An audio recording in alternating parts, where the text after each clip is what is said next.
She doesn't chain you with force. She binds you with emotion. The narcissistic woman doesn't take your freedom by demanding it. She makes you hand it over willingly. She studies your empathy, your longing to be understood, and turns it into her instrument of control. You think you're saving her, healing her, loving her. But in truth, you're being drained by the illusion of connection she masterfully creates. The tragedy isn't that she deceived you. It's that she made you believe the deception was love. And yet, beneath the confusion, there's a quiet awareness, a voice inside you that whispers, F. Something isn't right. That whisper is your soul trying to wake you up. Because once you see the pattern, you can't unsee it. Once you name the manipulation, it loses its power. The question is no longer, why does she do this? But rather, why do I stay?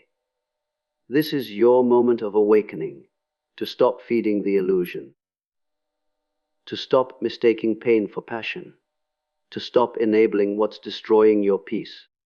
She may have written the first chapters of this story, but you decide how it ends.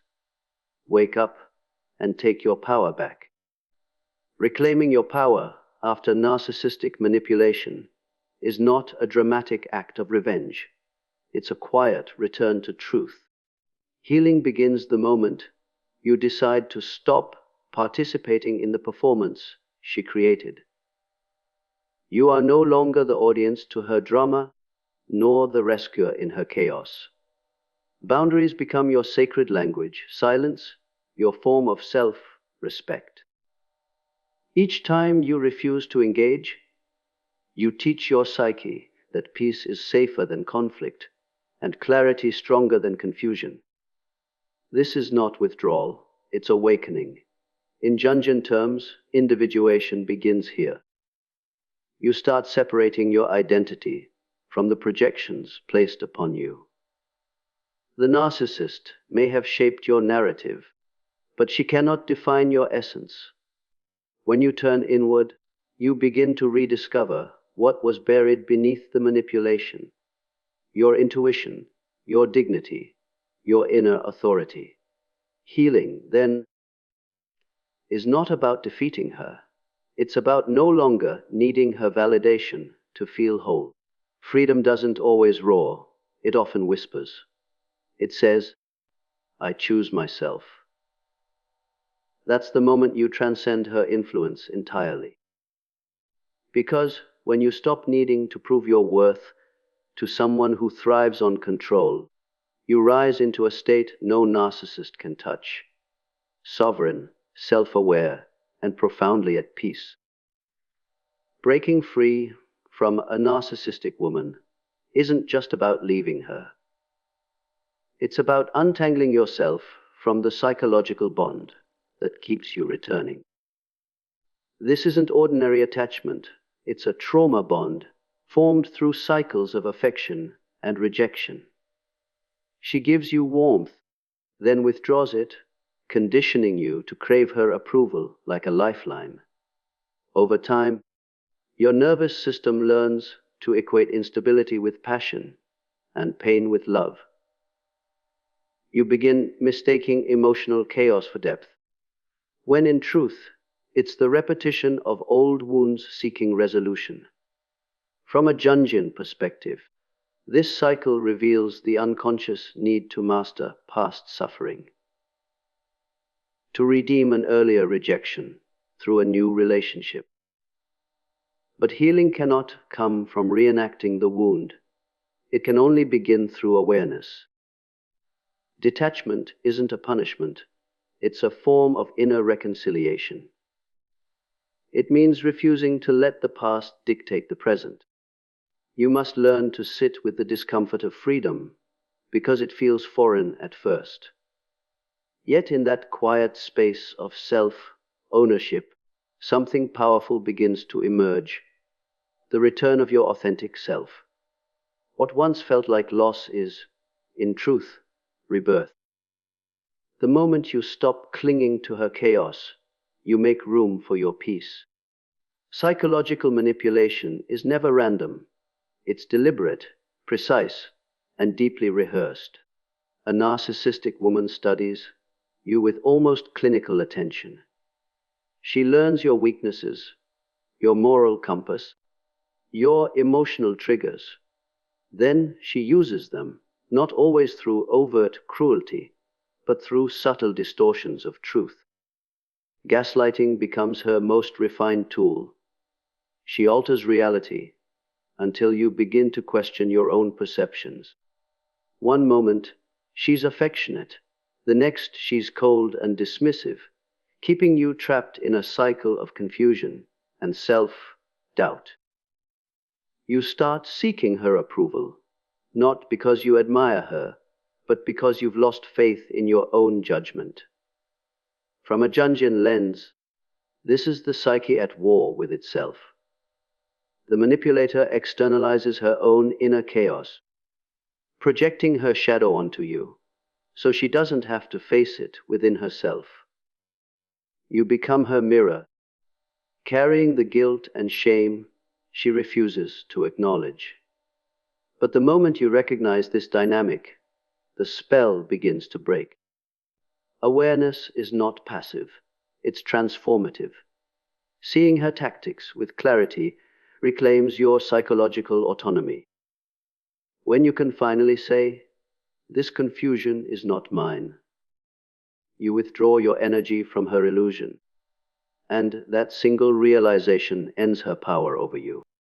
What makes the bond with a narcissistic woman so powerful is that it feels like love, yet it's not love. It's dependency masquerading as devotion. She creates the illusion of depth through intensity. Her words are grand, her emotions theatrical, her attention intoxicating. You begin to believe that what you share is rare, even fated. But beneath the surface, this connection is built on control, not care. It's a psychological exchange where your emotional energy becomes her nourishment. The more you give, the emptier you feel, because nothing real flows back. In Jungian terms, this illusion is the anima in shadow form, the projection of your ideal feminine archetype onto someone who cannot embody it. You are not loving her as she is, you are loving the fantasy she reflects. And that fantasy becomes your prison. You keep chasing the high of the beginning, trying to resurrect a version of her that never truly existed. To awaken from this illusion is painful, but necessary. Real love doesn't drain your essence, it deepens it. What you've mistaken for passion is psychological enslavement. The moment you stop chasing the mirage, you begin to feel the quiet power of your own reality again. Enabling a narcissistic woman doesn't happen because you're weak. It happens because you confuse empathy with responsibility. You see her pain, her insecurities, her trauma, and you convince yourself that your love can heal her. But what you're really doing is abandoning yourself in the process. Each time you rationalize her coldness or excuse her manipulation, you reinforce the very dynamic that keeps you trapped. You become the stabilizer for her chaos, the mirror for her ego, the caretaker of her emotional storms. This is not compassion. It's self-erasure dressed as devotion. From a Jungian perspective, this enabling behavior is the shadow of empathy. It's the part of you that fears rejection so deeply that it tolerates exploitation just to feel needed. You tell yourself you're helping, but unconsciously, you're feeding her sense of superiority and deepening your own dependency. True empathy must include yourself, otherwise, it becomes a silent contract of self-betrayal. The hard truth is this: You cannot rescue someone who's committed to controlling you. Every time you protect her from the consequences of her behavior, you protect the illusion that she will change. Stop enabling the very dynamic that's destroying your spirit. Detachment isn't cruelty, it's self-respect. The most dangerous kind of manipulation doesn't feel like manipulation at all. It feels like affection. A narcissistic woman rarely begins with cruelty. She begins with fascination.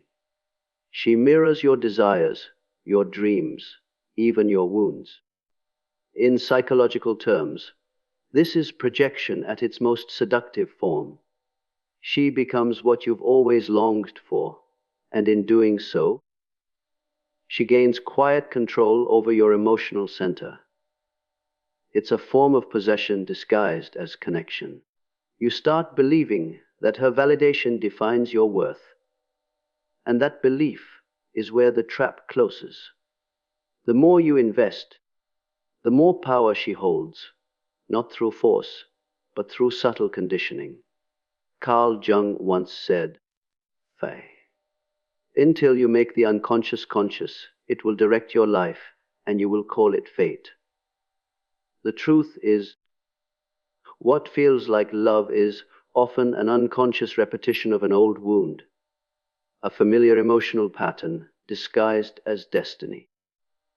You are not drawn to her power. You are responding to your own unhealed longing. To see through this illusion is to reclaim your freedom. The moment you recognize that her charm was a strategy, not sincerity, you stop being her subject and start becoming your own sovereign. Wake up. Your clarity is your liberation.